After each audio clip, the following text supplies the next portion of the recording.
Cancel culture बेवकूफ़ी है क्योंकि ये विचारों की विविधता और माफ़ी की अनुमति नहीं देता, जबकि समाज इन्हीं पर आधारित होना चाहिए। बल्कि ये कहता है कि अगर तुमने कुछ ऐसा किया जिससे मैं थोड़ा सा भी असहमत हूँ तो तुम बाहर हो। बस यही है, तुम्हें फिर कभी माफ नहीं किया जाएगा। मुझे लगता है कि समाज द्वारा लोगों से ऐसा व्यवहार करना बहुत गलत है। लेकिन खास तौर पर इस समय एक महिला है जो कैंसल कल्चर के गुस्से का सामना कर रही हैं क्योंकि उन्होंने कुछ ऐसा विज्ञापन करने की हिम्मत की जो शायद विवादास्पद हो सकता है। क्योंकि उन्होंने विज्ञापन के लिए पैसे लिए, जो हैरान करने वाली बात नहीं है। इसी तरह सेलिब्रिटी पैसा कमाते हैं। उन्हें अलग अलग ब्रांड्स का प्रतिनिधित्व करने और अपने चेहरे के साथ ब्रांड की पहचान जोड़ने के लिए बेहिसाब पैसे दिए जाते हैं। हे भगवान, किसने सोचा था। हाँ, ये वो चीज है जो कंपनियां करती हैं। रियल एस्टेट करती हैं, एयरलाइंस करती हैं, परफ्यूम कंपनियां करती हैं, स्टोर्स करते हैं। लोग ऐसा करते हैं। वे सेलिब्रिटीज को लेते हैं और उनका इस्तेमाल अलग अलग चीजों का विज्ञापन करने के लिए करते हैं। लेकिन जाहिर तौर पर जब बात इस खास कहानी की आती है तो ये बिल्कुल ही घटिया और अस्वीकार्य है। चलिए देखते हैं क्या हो रहा है। ये है मेरे दोस्तों ग्विनेथ पैल्ट्रो। वैसे स्वागत है द पुशबैक में। मैं हूं मेरा के, आपकी होस्ट। जरूर सब्सक्राइब बटन दबाएं, इस वीडियो को टाइप करें और नोटिफिकेशन ऑन करें। जो भी आपको करना है वो करें। हम सच में आपकी यहाँ मौजूदगी की सराहना करते हैं, तो धन्यवाद। फिर से नहीं। बहुत सुंदर। किसने तय किया कि सुबह इतनी जल्दी होनी चाहिए? उठो और चमको, मेरी कॉफी को भी कॉफी चाहिए। सुबह दौड़ के लिए उठना मुश्किल होता है, पर मैं ये कीमत चुकाने को तैयार हूँ, क्योंकि जैसे ही मैं पार्क पहुंचती हूँ शुद्ध ऊर्जा मुझ पर हावी हो जाती है।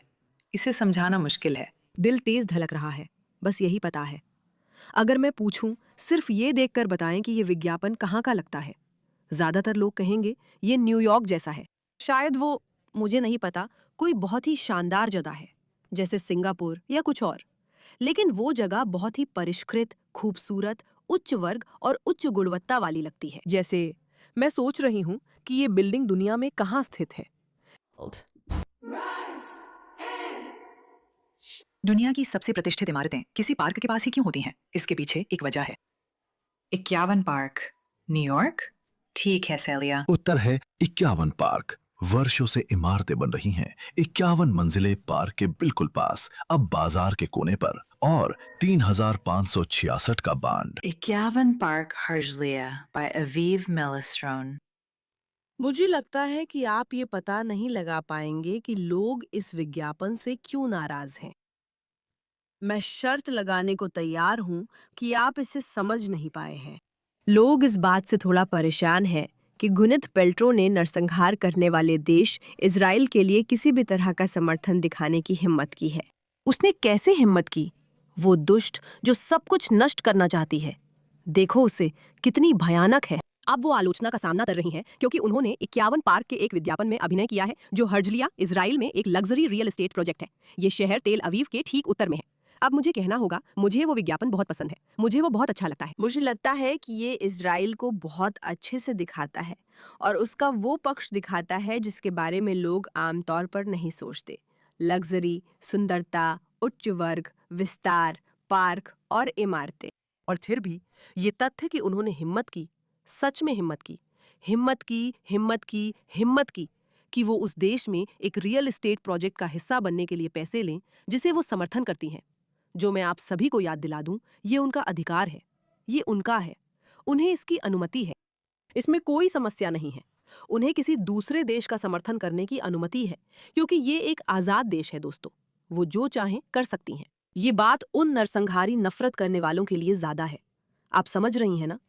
सोचिए जैसे हॉलोकॉस्ट के समय नाजी जर्मनी में लग्जरी विला का विज्ञापन हो। हम जो असंवेदनशीलता देख रहे हैं वो ग्विनेथ पैल्ट्रो के इजराइल के 51 पार्क हर्जलिया कैंपेन में अभिनय करने से है। लोग पहले ही कमेंट्स में उन्हें नरसंहार कह रहे हैं। चलिए कुछ कमेंट्स पढ़ते हैं। लोग बहुत गुस्से में हैं। अब मुझे ये कमेंट सच में घिनौना लगा, लेकिन ये दिखाता है कि ये लोग कितने पागल हैं। ईरान, कृपया हर्जलिया में 51 पार्क पर हमला करो। एक इंसान को कितना पागल होना पड़ेगा कि वो ना सिर्फ दुनिया के दुश्मन ईरान की इस्लामिक रिपब्लिक को कुछ बताए, बल्कि युद्ध के समय उन्हें क्या करना है और एक जगह का नाम भी बता दे। ऐसा नहीं है कि वे खुद पता नहीं लगा सकते, लेकिन आपको कितना बेवकूफ होना पड़ेगा कि आप रैथबोन जैसे बन जाए। जाहिर है बहुत ही कम आईक्यू और यहूदी विरोधी स्तर की बेवकूफी। चलो कुछ कमेंट्स पढ़ते हैं क्योंकि लोग नाराज लग रहे हैं। 20.2 मिलियन व्यूज, काफी विवादास्पद। हॉलीवुड सेलिब्रिटीज फिलिस्तीन के लिए एकजुट हुए, हत्या बंद करो, बहुत बोरिंग। असल में इससे यही पता चलता है कि ये सेलिब्रिटीज कितने अनइंटेलिजेंट और अनपढ़ हैं, और राजनीतिक सलाह के लिए इनकी बातों को बिल्कुल नहीं सुनना चाहिए। आप उनसे लग्जरी सलाह, रियल एस्टेट, ब्यूटी, कपड़े, छुट्टियों के लिए सलाह ले सकते हैं क्योंकि वे इन सबको समझते हैं। लेकिन आपको सच में उनसे राजनीति के लिए सलाह नहीं लेनी चाहिए क्योंकि वे सच में कुछ भी नहीं समझते, बिल्कुल भी नहीं। फिलिस्तीन के लिए एक साथ। फिलिस्तीन, फिलिस्तीन, फिलिस्तीन, फिलिस्तीन, फिलिस्तीन, फिलिस्तीन, फिलिस्तीन, फिलिस्तीन। था। अरे बाप रे, बताने के लिए सच। की ओर से। फिलिस्तीन के लोगों के लिए क्या उन्हें लगता है कि ऐसा वीडियो गाजा में किसी को बचा सकेगा या किसी समझदार को मना सकेगा? देखिए, और भी सेलिब्रिटी हैं जो सोचते हैं कि खुद को 2 सेकंड के लिए फिल्माकर नैतिकता दिखाना ही सब कुछ है, जबकि उनका पूरा काम ही खुद को फिल्माना है। वो हमारे ब्रह्मांड में बड़ा बदलाव लाएगा। देखने का मन नहीं है? क्या आप देखना चाहेंगे? समाज में कलाकारों की भूमिका हमेशा अपनी बात खुलकर कहने की रही है। क्या सच में? मुझे नहीं लगता कि ऐसा है। मेरा मतलब है, अभी आप अफगानिस्तान की महिलाओं के लिए कैसे बोल रही हैं युवती? और क्या आपको पता है कि अफगानिस्तान में क्या हो रहा है? मुझे नहीं लगता कि आप बोल रही हैं। पता है क्या? लड़का, लड़का, लड़का बहुत सुंदर लग रहा है।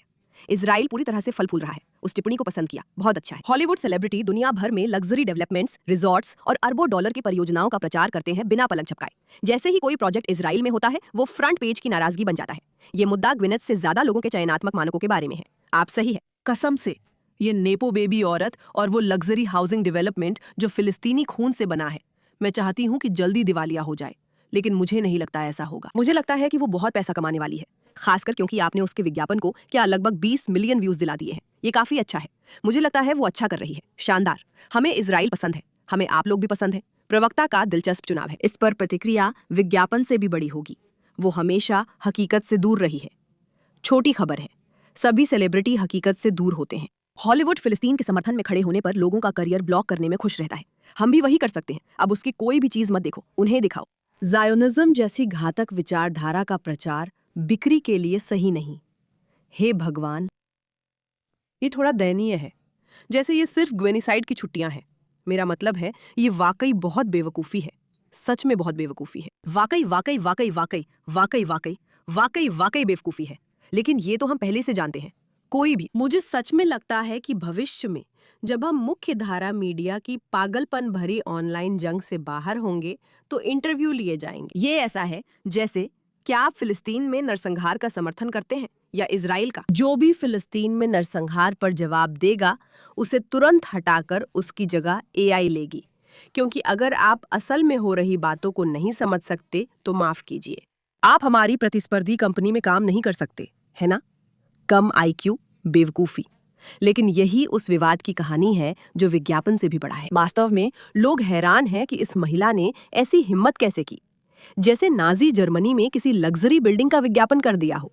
आप ऐसा कैसे कर सकती हैं? क्योंकि वो महिला, सेलिब्रिटी, खूबसूरत और आपसे ज्यादा समझदार है। इस मुद्दे पर ध्यान देने के लिए धन्यवाद।